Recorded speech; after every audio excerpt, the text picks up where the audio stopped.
अब ये देख लो एक बार, काफ़ी सिंपल क्वेश्चन है लेकिन कई बार पूछा जाता है, तो मैंने इसको भी समेटने की कोशिश करी है।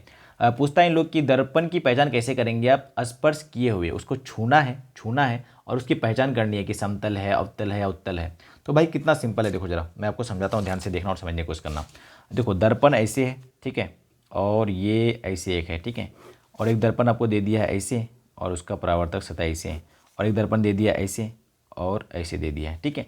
तो आपको आंख बंद कराएगा वो और आपको छूने के लिए देखेगा कि छू करके देखिए और बताइए कैसा दर्पण है। तो आप ऐसे आंख बंद कीजिएगा, छूइएगा तो आपको लगेगा कि अच्छा इसका परावर्तक जो सतह है ना वो धसा हुआ है। परावर्तक सतह आपको कैसे पता चलेगा, पता चल जाएगा ना, वो स्मूथ होता है और जो पीछे रंगा हुआ है वो खुरदरा टाइप का होगा।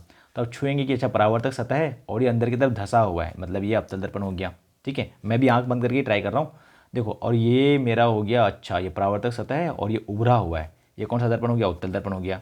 अच्छा यहाँ पे देखो जरा, ये है परावर्तक सतह, ये तो खुरदरा है पीछे, ये है परावर्तक सतह और ये समान लग रहा है, बराबर लग रहा है, तो इसका मतलब समतल दर्पण हो गया। तो पहचान हो गई आराम से।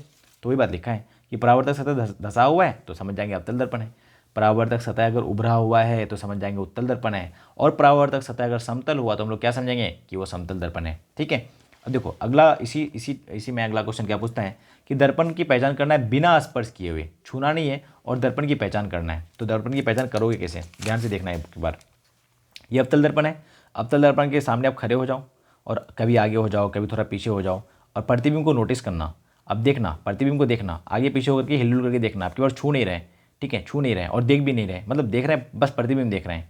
तो प्रतिबिंब अगर बन जाता है, कभी बड़ा बन रहा है, कभी उल्टा बन जा रहा है, ठीक है, और कभी छोटा बन जा रहा है, बहुत तरह का बन रहा है। तो अलग अलग तरह का प्रतिबिंब अगर बन रहा है तो समझ जाना है कि कौन सा दर्पण होगा, अवतल दर्पण होगा, ठीक है।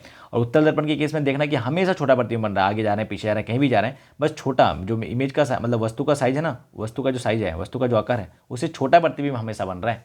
इसका मतलब हुआ कि दर्पण कैसा है भैया, उत्तल दर्पण है। और देखना कि हम आगे पीछे हो रहे हैं, यहाँ आगे पीछे हो रहे हैं, पर प्रतिबिंब जो बन रहा है वो हमेशा एक समान ही बन रहा है, बराबर साइज का बन रहा है। तो इसका मतलब कौन सा दर्पण है, समतल दर्पण है, ठीक है। तो ये भी क्वेश्चन में एग्जाम में पूछा जाता है, तो आप देख लो जरा।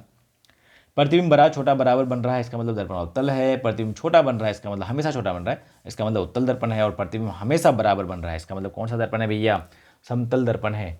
तो काफ़ी आसान क्वेश्चन है, पर एक बार आपको देखना ही चाहिए ताकि ज़िंदगी भर के लिए आपको याद हो जाए, ठीक है। चलो